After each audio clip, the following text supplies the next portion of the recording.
Alrighty, good morning and hello every folks. So, bit of an exciting thing here.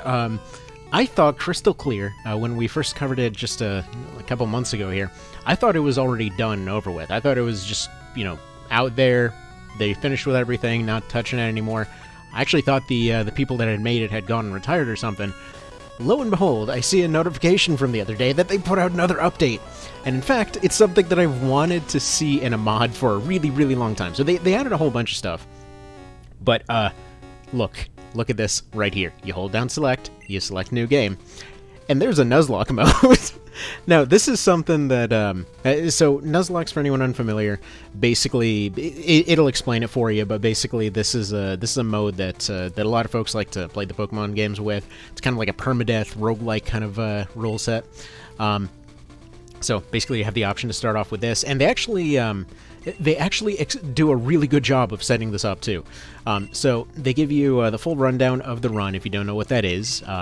So, like I just said, there's different role sets and stuff like that that you can run with. Personally, since this is second gen, I personally allow items for this one because they don't have abilities yet. Once they get abilities, it's a little bit of a different story. Kind of feel like, it would limit your options a little bit. Sorry if that guy randomly revving his engine in the parking lot suddenly came up. Anyway, so, yeah, it basically goes over everything here, kind of covers everything if you needed to. By the way, just so you know, all of this stuff, it can be skipped. It does have a button that it tells you at the very end that you can use to skip all of it. So, blah-blah-blah-blah, goes on with all this stuff. And so, let's get to this here. So we're not going to go over the exact specifics of everything, but here, look, you can change all the stuff. So if you want game over on just a first, party wipe, personally, I don't like playing with this one because sometimes, you can have a second party in reserve and then you keep a run going and you don't have it wiped at the very end. So we're going to leave that one disabled. Allow captures of shinies, so shiny claws, they have that in there. Shinies get 1 extra life. I kind of feel like that's BS, but whatever. Duplicates are counted as failed encounters, so dupes clause is in there. Limit experience based on badges, so you can even level cap it, which... Again, I wish more games had this option. I hope somebody makes something like this for Tactics Ogre or Ogre Battle. Again, I keep saying for the Ogre Battle randomizer people, please look at this mod and just put everything this mod does in here. And actually, they might be doing that. Anyway, moving on. So, yeah, scale stat experience and stuff like that. We're not going to do that. Randomized starter, yes. Might just start off with a friggin' Ditto or something. And prevent certain species. I don't know what Pigurament or whoever this is. I'm assuming that it's probably somebody out there, but I don't know.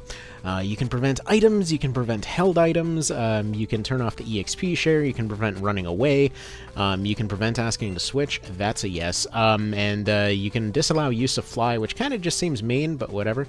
I guess some people want to go for the full Pokemon Dark Souls experience. That said, one thing that I don't see in here that I would like to see is an option to turn off fast text from the very start. But anyway, moving on. So we'll go ahead and start off with these settings, and looks... now, there is no option to randomize your starting location yet, which is probably for the best, because honestly, you can probably just wind up spawn screwed in that case. So let's go ahead and start off... Where do we want to start off here?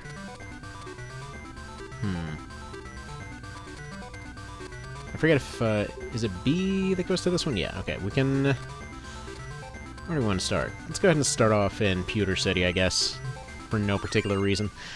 And let's see what we start with. Character customization, we're just going to go with the default guy here. You can, as we showed last time, you can pretty much do whatever for this one. And at any point you can just hit select to skip through this stuff, so we'll just stick with basic dude man here. Save the changes. And in case you didn't notice it earlier, here we'll be our own rival. In case you didn't pick up on it earlier, they actually do have what the hell did you know what? I completely lost my train of thought. Oh well, we'll go with orange here because reasons. And apparently we're starting off with a Voltorb. That'll work just fine. Oh. So, basically, if you didn't pick up on it, there is the option to actually, did I seriously lose my train of thought again? Wow, I'm an idiot today. Oh, to end your run. Like, if at any point you decide to just end your run, it does have a button for that. So this guy goes into actually explaining it this time. I think this is actually new since the version that I covered, because I do not recall all this stuff being on here. So less restrictions on traveling and navigating areas, and new services and pathways added. I do appreciate that this is here, because the version that I had did not have this stuff. Scales with badges, this means that you can progress. Trainers will, or as you progress, trainers will be stronger and more things will be available. Gyms can also be re-challenged at unlocked level by talking to the Pokeball statue. Please note that certain levels related to story events will not scale, such as the Sages in Sprout Tower or the Kimono Girls, who are just brutal, for newbies anyway. New features, a good start is checking out the options and music menus. Yeah, you can customize all your options and music, which is pretty great. You can do chaining, which is something that they added in later games that 2nd Gen never got. It allows you to repeatedly go for the same thing to go save scum for a shiny. Basically, you go back and you keep going into certain tiles in order to be able to get higher odds of a shiny. But yeah, for everything else, odds are still 8.1k. And they actually cover how roamings handle shinies, so it'll actually do the Sparkies for you right away. And, okay, new areas got added. None of them are required to finish the game. And, okay, I have no idea who this guy even is, now that I think about it. All of our stuff will be optional. There we go. I assume that's probably one of the devs or something. And yeah, all 251 are available. I'm surprised that they went out of their way, though, to include the fact that it'll work with Pokemon Stadium and things like that, that you actually can trade stuff back and forth. And somebody was actually mentioning for the first one of these, that apparently if you actually trade a starter Pikachu from this, or it's either if you trade one from Yellow, or if you trade one from here to Yellow or something like that and then trade it back, that it becomes shiny. I think it's like if you trade an original Yellow shiny, or original Yellow Pikachu to this one, it becomes shiny. Something like that. But yeah, they seem to have gone so far off the deep end for fan service on everything. It's pretty great. Alright, move tutors and blah blah blah blah blah. And yeah, if you want to skip this stuff, apparently you just hold down select. There we go. And yeah, you can also select to have somebody just to follow you. I'm hitting select though. I'm wondering if you're supposed to hit yeah, skip the text next time by holding select. I'm assuming that's if you have a load game actually available. That's probably what triggers it.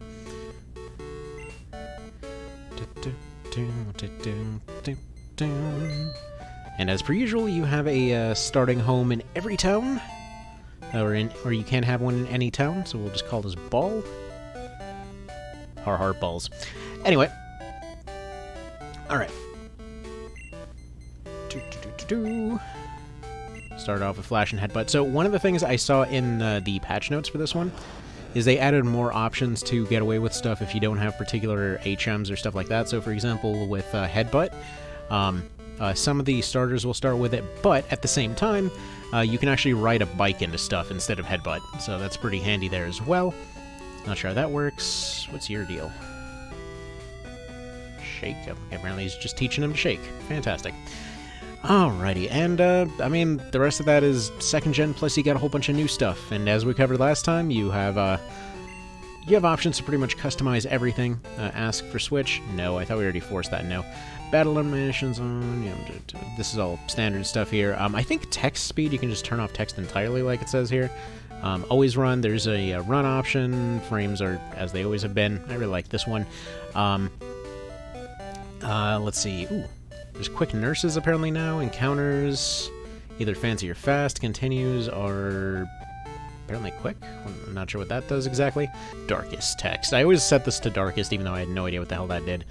I think it's only noticeable if you're actually playing on an original, like, GB, like, chunky version or whatever else.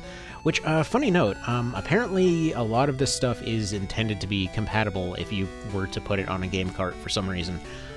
It was specifically mentioned in the notes that it's just a thing you can do. And I didn't show off the thing that I meant to show off, which is the music, that, yeah, you can have any music wherever. There we go. So we can change the music to whatever. So if you wanted pixelated, or not pixelated, but if you wanted 8-bit versions of, you know, Ruby Sapphire or Diamond Pearl, and I think they even have Black White, all of that. They have pretty much the entire series as to when it was coming out. redone. Like I just gotta respect that. You know, man, the amount of work they put into this mod is just incredible, really. Now you see on the top left, it has a little exclamation mark. Basically, that tells you that you can still catch it. You still have the option to catch it. Let's go ahead and... Do we even want to Thunderbolt this thing? Bump. Then he gets bumped and he loses a little bit of health. And yeah. There's also another option somewhere... Oh yeah, what was it? Apparently there's an item that used to be fairly oddly specific in terms of its use. That got changed to actually mean that status effects give you a far higher catch rate. I think it was like Flash Code or something like that was for that. But anyway, yeah, there's just so much cool stuff in this mod. Like, if you're also nutso for 2nd gen, yeah, you'll love this. And by the way, a quick little note. Yeah, I'll just give it 2 question marks, why not? A quick little note, the one downside about all of the explanations, just so you know, I would advise not clicking on yes for the Pokedex explanation. They did a really good job of covering everything, and I appreciate the little, like, pixelated mini menus and things like that. But yeah, it goes on for quite a while. Anyway, you guys have a good one. I'll go give it a shot. It's in the description. Take care.